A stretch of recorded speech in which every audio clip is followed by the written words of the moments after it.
Hey guys, welcome back to my channel. So you must have seen the thumbnail and clicked this video how this pipe would have costed me nearly 3 lakh rupees.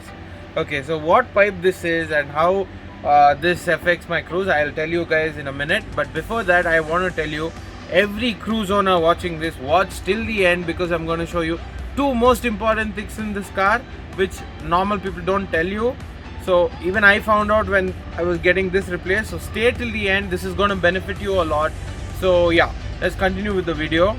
So this is nothing but the radiator hose pipe.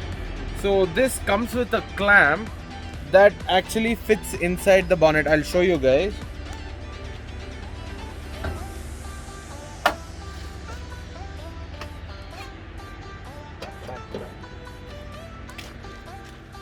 So this is the hose pipe I'm talking about.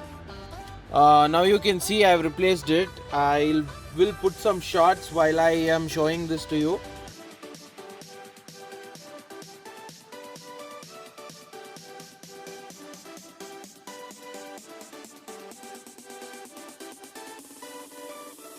This is the clamp I'm talking about that fits into the radiator pipe, housing. So this is the clamp where it fits in. So what had happened, so lighting check. This clip broke and the pipe was hanging loose and it hit this manifold. This manifold pipe, this one exactly, and the clip you can see here has been turned now. I will put the video of when it was getting changed. So it was in the front. So what happened, that clip rubbed against this pipe and it got a hole right here. And because the pressure of the car is so high in terms of everything, in terms of radiator fluid passing through the pipes and the air intake, everything, the pressure of the car is high because it's a powerful car. This small hole was enough to drain almost all my radiator fluid. So I left from Manipal to Cook. I was coming home this weekend, and by the time I reached Mangalore, my car started behaving weird, in a weird fashion. So I lost power. So that was my initial confusion. What happened? Then AC turned off. So immediately I turned off AC manually and I lowered my speed. I was in 30, 40, and my temperature started going up. I knew there was something wrong. And thankfully, God's grace, I was just a kilometer away from the showroom in Mangalore. So I just drove to the showroom in a very slow speed and I reached the showroom, and they immediately found out that this pipe had a hole. So next best choice was to replace this pipe, and initially they said that they don't have it in stock and it will take 7 days. I had no option but to to catch a taxi and come home and leave the car there. But then I called one of our local mechanics here, Aziz. He has worked on our Jeep and all, and he's really good with cars. So he gave an idea that I have to go to a local mechanic and get this pipe cut and put a metal pipe inside and put 2 clamps which will stop the leak as a temporary solution to come to Cook. So as I was going to tell them that I'll leave and go, the mechanic there who was working on the car, you can see him working on the car, he went inside the parts room and found the exact replacement pipe which was there. So I think I've been lucky in that term. So they took 3 hours to fix this because this clamp was a real headache to get out, because it goes to the bottom of the car over here, there, which you can't see clearly. So they had to remove the entire bumper and all that, and they took 3 hours to replace it. And the total cost, the pipe costed 3,800, and after the total cost came up to somewhere around 4,200, and they gave a discount and all that, and the total price came up to 3,922 rupees. So that's that, guys. As you can see, now I have a brand new pipe there, and it's a brand new original GM pipe that came from the showroom. So yeah, even if I had got that modification done to this pipe, it would be temporary, because I know for this car such modified parts won't work. It needs all the original parts to function properly and give the best output, power output especially, and to stay cool and all that.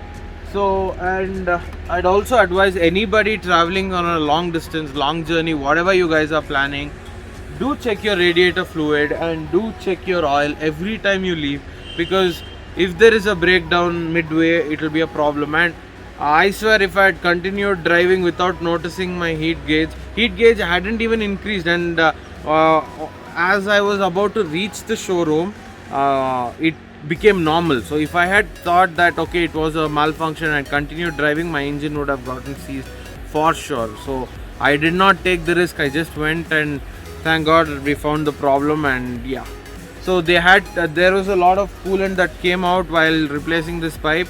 They poured it back. It gets the red coolant fluid. If you guys didn't know, red coolant fluid. So my coolant is mixed with a lot of water right now. What I'm planning is, once I go back to Manipal, I'll drain everything and again refill it with red coolant fluid. As you guys know, the super major service, I'll leave a link card here. That is when the new coolant and all was poured to this car. So that is like 2000 kilometers ago. So I didn't want to waste that, and there's a lot of coolant left in the radiator and all that. Only the the fluid in the pipe and that area was lost.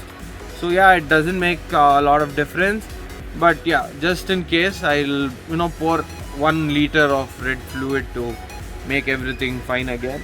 So right now the car is functioning properly. I'm really happy with the performance and all. Now coming to the most important thing, I told you I'll tell you 2 most important things for a cruise owner to know.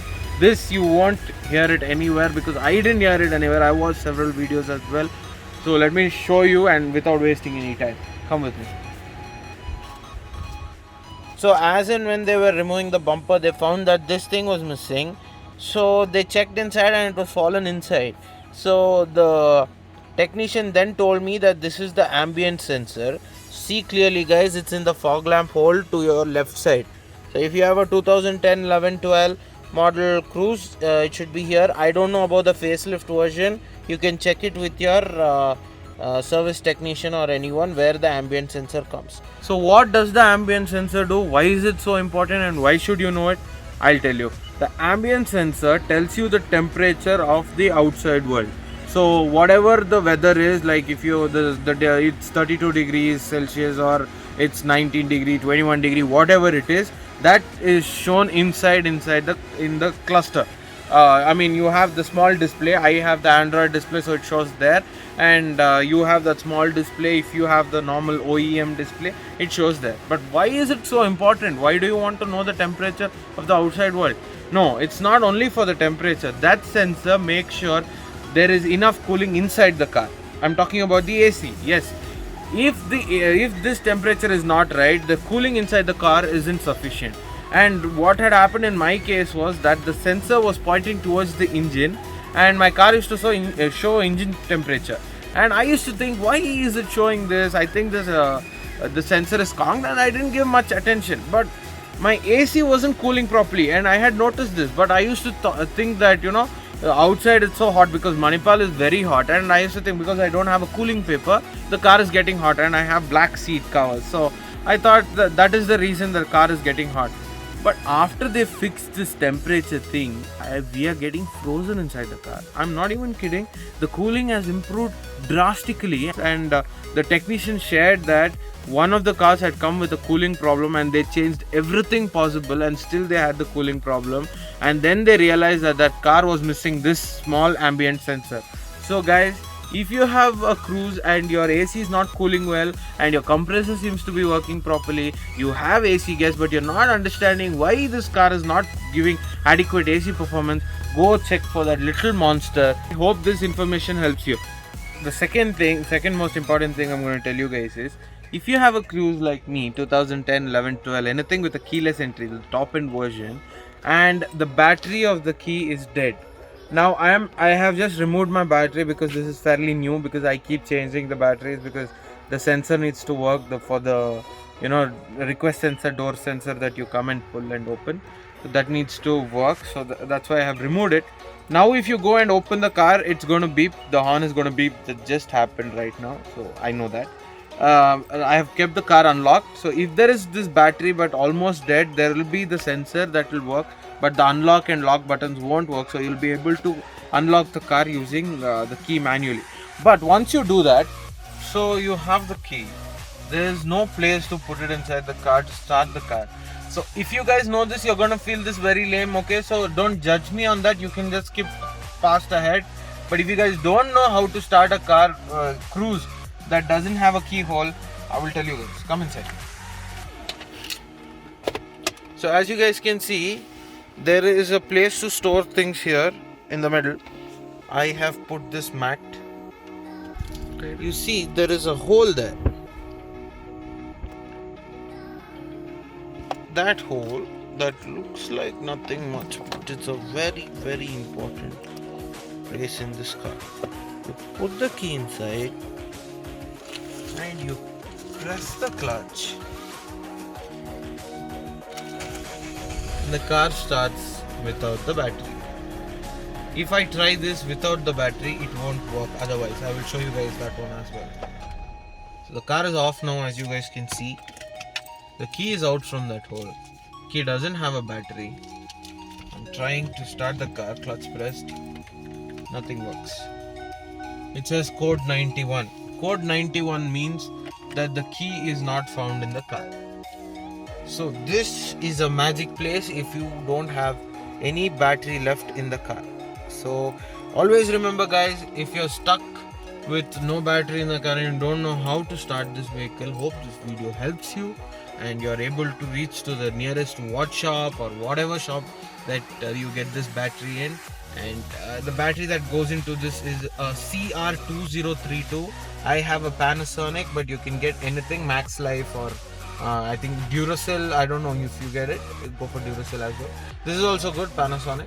I recently got it switched. It's a 3-volt battery, CR2032. So I hope this video helped you in some way at least to keep your car safe and from any leaks and any possible damage that might small things might cause.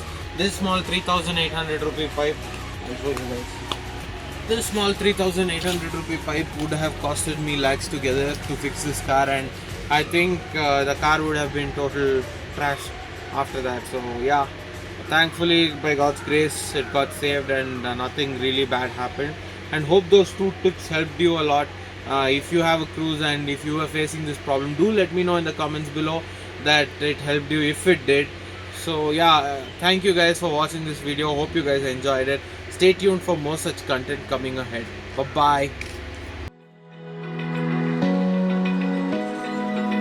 Open eye, feel the waves cut through me, hypnotized by the sounds I'm breathing